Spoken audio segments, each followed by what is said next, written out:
Cette émission est une production de la télévision régionale des Moulins.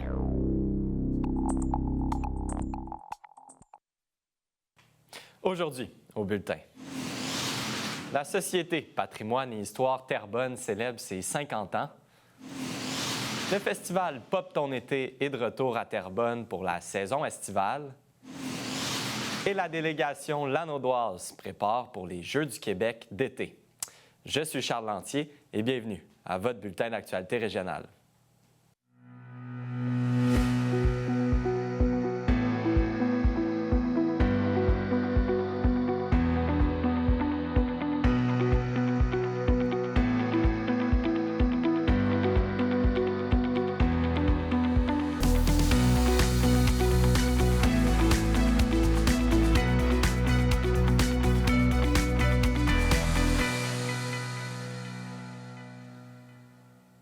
Bonjour, Mesdames, Messieurs. La Société Patrimoine et Histoire Terrebonne célèbre ses 50 ans d'existence cette année. Pour l'occasion, l'organisme offrira une programmation toute spéciale, en plus d'offrir les activités habituelles. Mardi, la Société a organisé le lancement des festivités dans le Vieux-Terrebonne. Voici le reportage. Cet après-midi, on faisait le lancement de notre programmation du reste de l'année, qui inclut une programmation plus particulière pour le 50e anniversaire de PHT. Parce que cette année, on fête les 50 ans de Patrimoine Histoire Terrebonne, donc l'année de fondation 1975-2025, 50 ans entre les deux. Alors pour nous, c'est important de le souligner, parce que c'est pas tous les organismes qui ont 50 ans d'âge. Hein? Alors, ce qu'on fait de particulier, parce qu'on a toute notre programmation habituelle dont j'ai parlé pas mal, mais on fait un week-end festif du 14 août au 17 août. C'est un week-end un peu élargi, puisque c'est plus que 2 jours. Et puis, pendant ce week-end-là, on va avoir différentes activités qui vont se succéder ici à la Maison d'Histoire, comme par exemple nos expositions à l'intérieur. On a 2 expositions, une sur Germain Bergeron, l'autre sur, j'appelle toujours ça mémoire de famille, mais c'est pas tout à fait ça, mais peu importe. Et puis, on va inviter des jeunes, des enfants, des camps de jour à venir visiter nos expositions avec une programmation particulière. En fait, évidemment, on poursuit nos activités de programmation régulières, mais comme c'est un 50e anniversaire, ça prenait des festivités d'une plus grande envergure. Donc, c'est pour cette raison-là qu'on a décidé de participer au symposium des artistes de l'Association des artistes en arts visuels de Terrebonne avec un kiosque d'artefacts, mais aussi de faire un grand week-end festif là, du 14 au 17 août. Puis, on voulait en même temps faire connaître notre histoire à Patrimoine et Histoire Terrebonne, mais aussi en profiter pour faire connaître l'histoire de Terrebonne. Donc, c'était vraiment pour nous une double chance de ce week-end-là.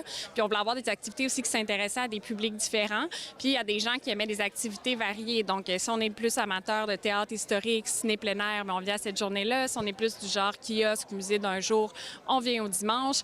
Donc, on voulait en avoir pour tous les goûts, en fait. Là. Mais en fait, on a la chance d'avoir un conseil d'administration là, qui est très, très, très engagé. Donc, puis des gens qui ont une expertise qui est vraiment complémentaire, variée. Donc, évidemment, ça amène aussi cette couleur-là unique, je pense, à nos activités parce que les gens viennent de différents horizons. Donc, ils proposent des choses qui sont diverses. Donc, ça, moi, je pense que c'est un grand atout là, de notre équipe. Ça nous permet d'être original dans ce qu'on fait et se démarquer. Quand la Société Patrimoine Histoire Terrebonne est venue me voir, je ne pouvais pas dire non. Est-ce qu'on peut dire non à un organisme aussi mobilisé, aussi actif sur le territoire de Terrebonne? Donc, vous avez vu la programmation qui vous a été présentée. C'est exhaustif, c'est riche. Il y a de la diversité. Il y en a pour tous les goûts, tous les groupes d'âge. Donc, évidemment, la Ville, on voulait être partenaire avec eux. On est fiers d'avoir donc une organisation aussi proactive. Il y a bien des villes qui sont jaloux de voir une société d'histoire aussi vivante sur notre territoire. Et évidemment qu'on est là pour les supporter. C'est une richesse patrimoniale historique qu'on veut rappeler aux générations futures. Terrebonne, c'est pas une banlieue dortoir, sans âme, sans identité ou sans histoire. Ça a des racines, ça a donc un conte, comment je pourrais dire, et des péripéties à raconter. Ce qui fait le Terrebonne d'aujourd'hui, c'est ce que nos artisans et nos pionniers d'hier ont fait de notre municipalité. Donc, on en est fiers d'être partenaires et de mettre en valeur ces personnages qui ont fait la différence dans notre histoire. Évidemment, on souhaite que les gens viennent nous voir, qu'ils s'approprient la maison d'histoire de Terrebonne parce que on veut être à la communauté, à nos membres. Donc, on veut qu'ils sachent qu'on est là, se faire connaître, qu'on est prêt à leur offrir des services, des activités, autant pour la famille que pour les couples, que pour les plus jeunes, les plus âgés. Donc, c'est vraiment ce qu'on souhaite, puis évidemment, de durer puis de continuer à avoir un beau succès, un engagement qui est très fort avec nos bénévoles.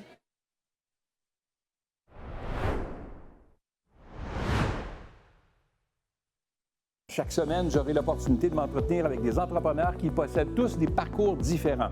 On découvrira ensemble les diverses facettes de leur personnalité, leur motivation, les défis et bien sûr la passion qu'ils ont pour l'entrepreneuriat. J'ai décidé de lancer ma propre marque qui s'appelle Treasure Kids.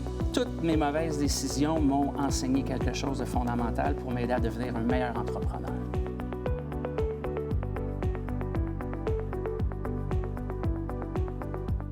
À Vue d'ici, tout est dans tout. Vue d'ici informe, éduque et rassemble en traitant de 1001 sujets avec des experts très variés. On a mis fin du racisme. Inclusion des diversités de genre, de culture, de capacités, de revenus, de modèles familiaux. On en parle vraiment. Vue d'ici donne la parole aux organismes de la région. Nouveaux services, levées de fonds, initiatives innovantes, on les présente en profondeur.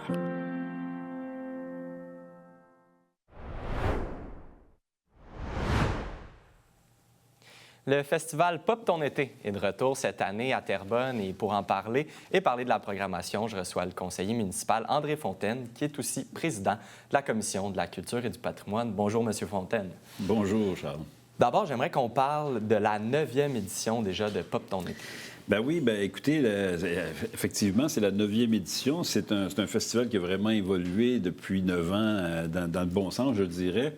Et surtout dans les dernières années, quand l'administration actuelle a décidé de vraiment décentraliser les spectacles, la présentation de spectacles à Terrebonne pour que tout le monde puisse avoir accès à ça plus facilement. Alors, on ne savait pas ce que ça aurait comme réaction. Ça a remporté un succès extraordinaire à partir, entre autres, du 350e de Terrebonne.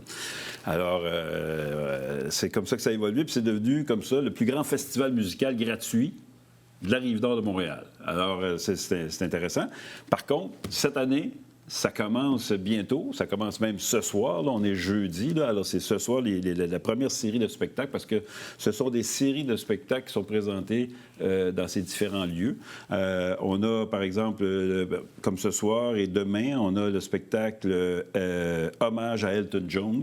Et demain, J. Scott et Freds sur la scène du parc Louis-Louis-May. Après ça, 10, 11, 12 juillet, on a le jeudi, on a le guitariste, un guitariste de jazz incroyable, Steve Hill, qui va venir performer. Et le vendredi, ça sera Ariane Moffat. En première partie, elle aura Marie-Pierre Arthur. Puis ça se passe au Parc des Vignobles. Alors, vous voyez, on est Louis-Louis-Met un peu plus à l'ouest, Vignobles un peu plus au centre. Et après ça, Parc Philippe-Villeneuve à la Plaine. La série, c'est Marjo le jeudi, Sarah Dufour le vendredi. Et en première partie, un artiste bien connu de Terrebonne, Olivier Lamarre, qui va venir faire la première partie de Sarah Dufour. Ça va être à voir absolument. Et toutes ces séries-là, ils se terminent par une dernière journée, une espèce de fête familiale où tout le monde, les familles sont invitées à venir participer à différentes activités de jeux, d'entraide, de démonstrations, etc., etc. Et enfin, il y a une série, je veux dire, hors-série, en fait. C'est une hors-série qui est présentée dans différents parcs où on aura l'occasion de voir des artistes comme Valérie Écoumé, Habana Café ou encore une soirée d'humour à la Plaine aussi. Alors, c'est à suivre. Pour plus d'informations, j'invite les gens à consulter la brochure qui a été distribuée partout dans les maisons de Terrebonne. Donc, on invite les gens à aussi aller aux différents spectacles. Vous en parliez, c'est bien parce que c'est partout. Donc, j'imagine que la programmation est aussi disponible sur le web au niveau de Puis, site Internet. j'ai peut-être oublié aussi, sur place, il y aura de la possibilité de manger. Fait qu'on peut en faire une grande fête familiale. On se déplace là en gang, puis on a du plaisir. Parfait. Monsieur Fontaine, on se tourne vers d'autres horizons parce que récemment, vous avez annoncé votre départ de la vie politique à la fin de votre mandat là, dans les prochains mois. J'aimerais qu'on parle un petit peu de ces 12 ans d'implication en politique, puis qu'est-ce que vous retenez de On a combien de temps, là? Il nous reste 3 minutes environ. Parler de 12 ans, 3 minutes. Ouais. On a déjà fait un spectacle historique qui parlait de 300 ans en 30 minutes, fait que 12 ans en 3 minutes, peut-être que ça se peut. Mais Bien, écoutez, en fait, il y a 12 ans, quand j'ai décidé de me lancer en politique, c'est beaucoup parce que les gens du quartier m'en parlaient. Ils me disaient, André et Caroline, il y a plein de choses qui ne bougent plus, ou il y a des choses qu'on perd dans le Vieux-Terrebonne, t'es plus là, t'es plus impliqué, parce qu'avant, j'étais très longtemps impliqué à l'Île des Moulins. Au niveau de la culture, on aimerait ça que tu reviennes. Bon, j'ai dit, bon, OK, j'y vais si vous m'aidez, parce que moi, j'ai pas de moyens, je suis naïf, mais go, on part, on fait la campagne. Puis j'ai fait une campagne d'indépendant en disant, parce que les gens me disaient tout le temps, qu'est-ce que tu vas faire là tout seul? Surtout l'équipe qui était là depuis 20 ans, 21 ans. Bien, j'ai dit, je suis pas tout seul, je suis avec vous, c'est vous. Il y a vous, moi, je suis avec vous, le voisin, l'autre en face. Tout ensemble, on va être un groupe. Je pense que ça a parlé aux gens. Puis mon slogan, d'ailleurs, c'était « Faire équipe avec vous ». Alors, je pense que ça a parlé aux gens. Puis j'ai été élu malgré le fait que j'ai pris cette décision-là un peu en me disant « Si ça marche, tant mieux. Si ça marche pas, tant pis. » Mais puis depuis ce temps-là, je suis là. Les gens m'ont fait confiance tout ce temps-là. Puis ça m'a permis de faire évoluer des dossiers, justement, au niveau de la politique culturelle. Parlons-en des différents dossiers. Là. Vous parlez de politique culturelle. On a aussi sauvetage de l'ancienne manufacture Globe Shoe, parmi tant d'autres. Legs du 350e anniversaire, investissement dans le Vieux-Terrebonne. Vous parlez politique du patrimoine, réfection du mur de la Moudie. Beaucoup de projets. Il y en a qui, même un projet de réfection de rue, ça fait 12 ans qu'on attend qu'il va commencer. Oui, donc, on mène à terme ces choses-là. Oui, c'est des dossiers. Bien, en fait, c'est beaucoup des dossiers qui sont souvent reliés à des groupes de citoyens. C'est les groupes de citoyens qui me startent, moi. Moi, je suis un politicien, je reçois ce que les gens me donnent comme information, je prends ça, puis je me dis, OK, on va aller plus loin. Des fois, les gens ne savent pas, qu'est-ce que je peux faire? Ils veulent construire quelque chose, 12 étages, 7 étages sur la rue, ça n'a pas de sens.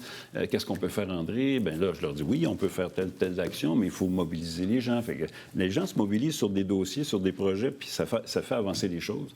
Puis moi, bien, c'est mon carburant, en fait. C'est ça qui me motive à avancer dans ces projets-là. Puis, bien, c'est ça. C'est un peu le rôle d'un conseil municipal, en fait, d'être là à l'écoute des gens.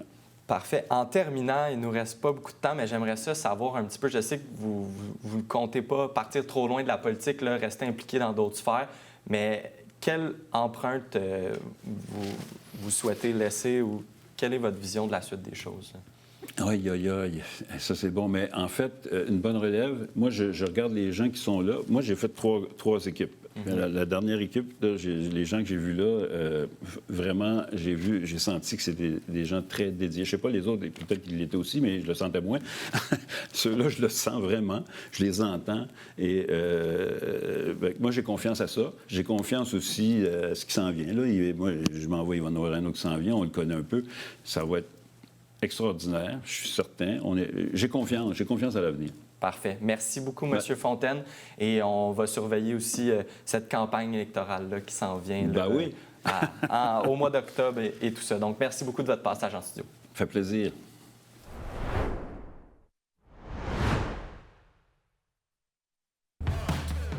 Vous êtes fan d'événements culturels et de tout ce qui se fait localement, l'émission Les Arts-Lanaudière est l'émission que vous devez regarder à chaque semaine parce que non seulement on vous présente des artistes locaux, mais également toutes les activités culturelles qu'on peut faire en solo, en duo, en famille et entre amis.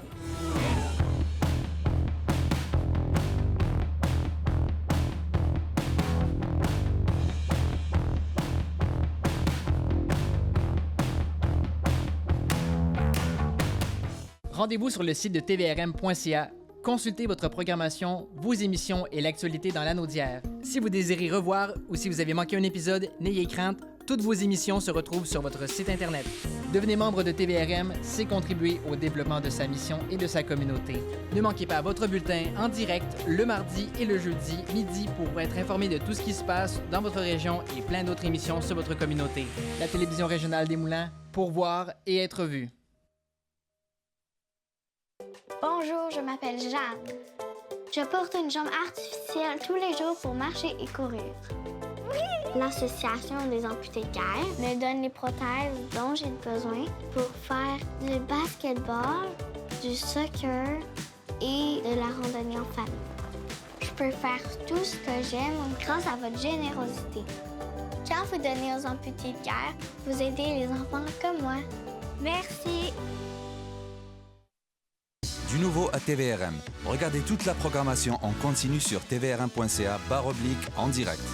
Que vous soyez fan de musique, de culture ou d'actualité, ne ratez pas cette chance de suivre les événements et les personnalités de votre région.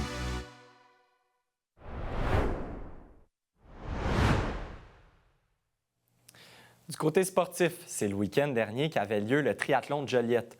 Cet événement sportif d'envergure qui attire l'élite a reçu pas moins de 800 triathlètes au parc Louis-Kerbès et sur le circuit dans les environs. Le tout était organisé par le club Jet Triathlon. Voici le reportage. L'événement principal aujourd'hui, 2025, signifiait le retour de la Coupe du Québec. Fait que pour nous, c'est sûr, c'est notre principale campagne de financement, cet événement-là. Coupe du Québec signifie quoi? Ça signifie beaucoup de participation. Cette année, on est à peu près à 800 participations. Fait que pour nous, c'est notre source de financement pour le club. Puis ça nous permet de créer d'autres activités, fonder des nouveaux programmes, puis prendre des initiatives qu'on ne pourrait pas prendre sans ça. Pour nous, puis avec la Ville, là, qui est un de nos grands collaborateurs, c'est de créer le plus gros événement sportif dans le Grand Joliette, tout simplement. Là. C'est sur un week-end, mais on va dire que pour les gens qui travaillent, c'est 6 à 8 mois là, d'organisation de travail avec les fédérations, les commanditaires, les bénévoles. Fait que l'objectif, c'est que sur un week-end, d'être le plus grand événement sportif ou de démonstration de persévérance là, dans le secteur de Joliette. Ouais. Et également, ce qu'on veut, c'est rendre l'attraction annuelle pour tous les gens. En fait, on veut rendre l'événement le plus possible attrayant pour que les gens se disent « Hey, Joliette, c'est le fun ». Non seulement la rivière nous permet d'être le premier triathlon normalement en eau libre au Québec, mais les gens, normalement, quand on est Coupe Québec, ils le mettent sur leur calendrier annuel, puis ça nous permet d'avoir près de 1000 participants d'année en année. Ça commence U7, c'est-à-dire les enfants en bas de 7 ans, puis ça peut aller jusqu'à 80 ans. Là, cette année, j'en ai pas vu, là, mais il n'y a pas de limite là, dans les faits. La catégorie la plus spectaculaire, on avait la série Grand Prix cette année. Ils se partageaient 5 000 de bourse. Fait que c'est sûr qu'au niveau spectacle, pour un spectateur qui voudrait voir quelque chose qui est très enlevant, mais c'était l'événement à voir là, dans la journée. C'est un parcours là, qui était entièrement fermé. C'était très intéressant au niveau de l'organisation, de la signalisation. Là, pour quelqu'un qui débute, là, c'est une place intéressante, Joliette, pour ça. Tous les calibres aussi, là, mais c'est vraiment rassurant là, à Joliette pour ça. Comme je disais tantôt, je reviens un petit peu à ce que je disais tantôt, mais le placement dans la saison, des fois, comme préparation à un événement fort, on a des gens qui font du longue distance. De venir tester les équipements puis le parcours à Joliette, c'est une bonne façon là, de débuter la saison. En arrière-plan, présentement, là, une initiative qui était venue du triathlon de Joliette, c'est-à-dire le relais des clubs. Puis ça, c'est né vraiment à Joliette. C'était une initiative à l'époque d'Alain Labarre, qui était le directeur de course.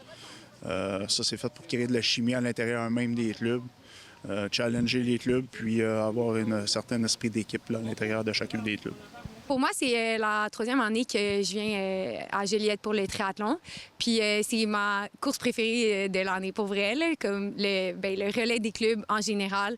Je trouve que l'atmosphère est toujours vraiment le fun. Puis c'est le fun, là, genre ça part bien la saison. Là. Même l'année passée, quand je suis venue, je disais que c'était ma race préférée de l'année. Je trouve que justement, là, de pouvoir faire ça en équipe dans un sport qui est vraiment individuel, habituellement, je trouve que c'est vraiment le fun. Puis c'est ça, là, ça rallie les troupes. Tout le monde est vraiment de bonne humeur de venir ici. Puis c'est vraiment un bel événement.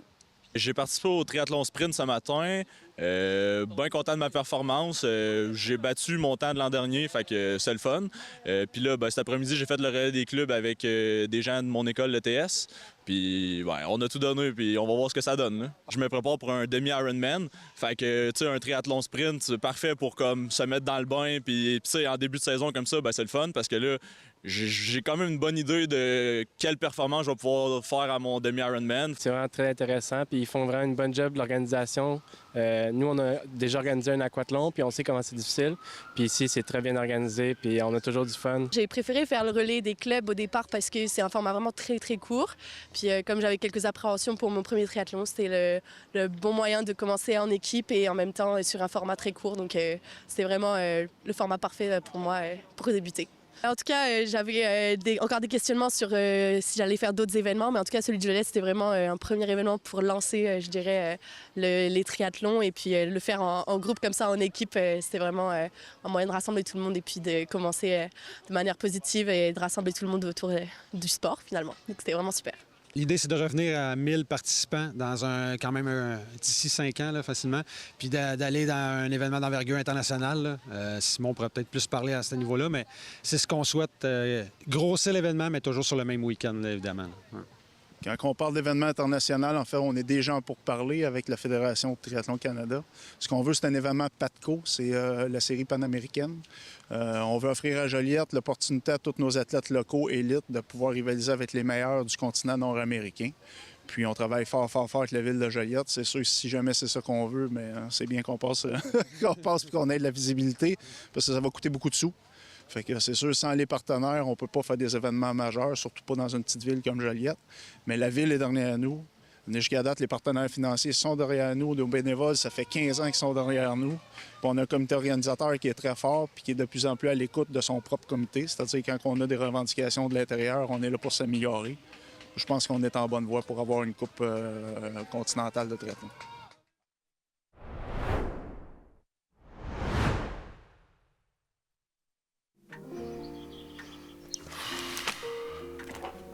Bon dimanche tout le monde et bienvenue à votre rendez-vous dominical, votre télé bingo.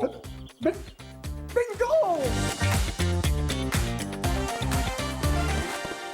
Salut tout le monde! Ici Daniel Grenier pour vous parler des télévisions communautaires autonomes. Et si ce médium n'était pas là, voici à quoi ressemblerait mon message.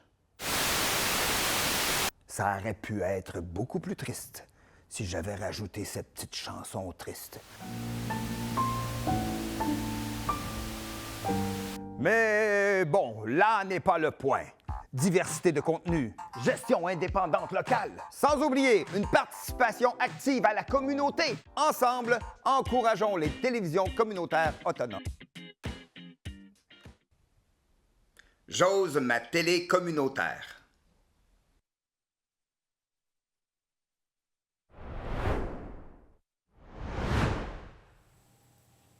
Restons dans le sport puisque les Jeux du Québec d'été sont de retour et il y aura une forte délégation lanaudoise. Pour en discuter, je reçois Chloé Lemont, conseillère en communication et événements à Loisirs et Sports Lanaudière, et Jean-Samuel Lampron, chef de la délégation de Lanaudière. Bonjour à vous deux. Bonjour. D'abord, parlez-moi des Jeux du Québec. C'est quoi les Jeux du Québec?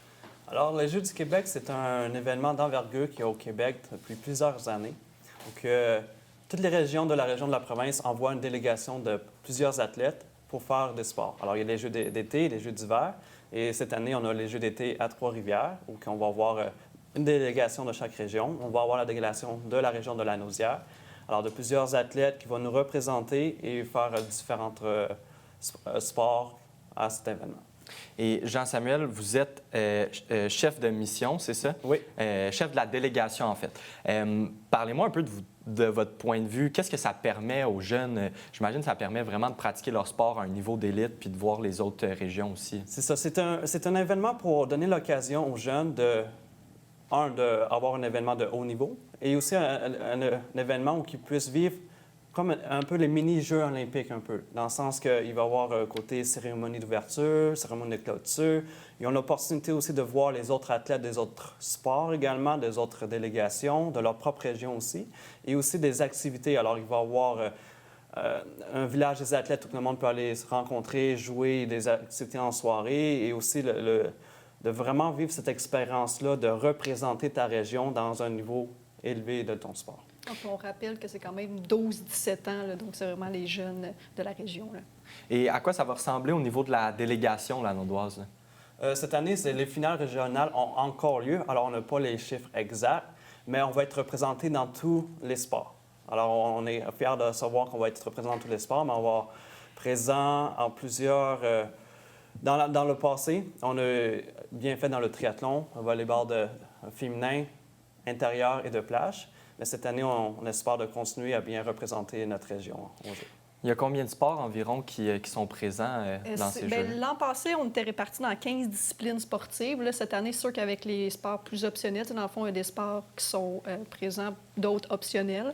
Donc, l'an dernier, c'était vraiment 15 disciplines. C'était près de 180 athlètes, là, donc quand même, on avait une grande délégation dans la Nodière.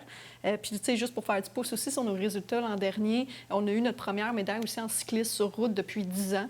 Fait que c'est quand même des belles nouvelles à annoncer. On espère que cette année, on ait d'autres belles nouvelles comme ça, même si on privilégie pas nécessairement les médailles. Tu sais, nous, on veut vraiment que les jeunes se dépassent, donc c'est pas nécessairement des médailles, ça peut être des records personnels, mais on veut qu'ils vivent une expérience amusante, qu'ils s'amusent. Ils sont là pour rencontrer plein d'autres jeunes aussi. Il y a beaucoup l'échange d'épinglettes qu'on ramène à chaque année, mais clairement qu'ils aiment vraiment ça, se retrouver avec toutes les épinglettes de toutes les régions.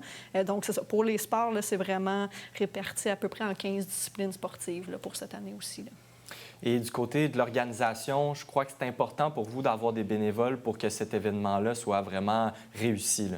Oui, il y a des bénévoles dans le comité organisateur qui organisent l'événement, mais de notre côté, on a également besoin de bénévoles qu'on appelle missionnaires animateurs qui sont en charge d'un sport, qui accompagnent les entraîneurs et les athlètes pour ils sont là, on les appelle les supporters numéro 1. Alors, ils sont là pour les encourager,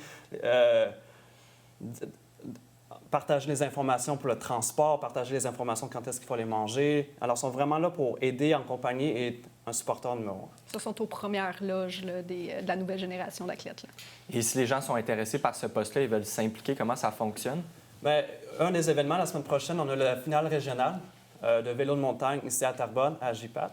Et on va être là présent aussi alors, si le monde a des questions par rapport à c'est quoi être missionnaire, c'est quoi les Jeux du Québec, on va être là présent avec une tente. Ils sont bienvenus à venir venir voir la finale régionale et venir nous voir aussi pour parler des Jeux du Québec. À compter de 18h30 environ, là, en soirée. Là. Parfait. Donc, ils peuvent avoir accès à l'information, j'imagine, sur votre site Internet ou peut-être vous appeler si jamais ils nous regardent présentement dans les prochains jours, peut-être. Ils peuvent aussi nous contacter. Dans le fond, c'est contacter Jean-Samuel à l'adresse Jeux du Québec à commercial-loisirs-lanaudière.qc.ca. C'est quand même une longue adresse.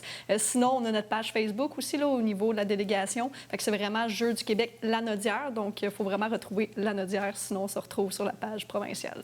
Parfait. Merci beaucoup à vous deux. Et on surveille les Jeux du Québec d'été qui auront lieu à Trois-Rivières du 25 juillet au 2 août prochain. Un gros merci. Merci à vous.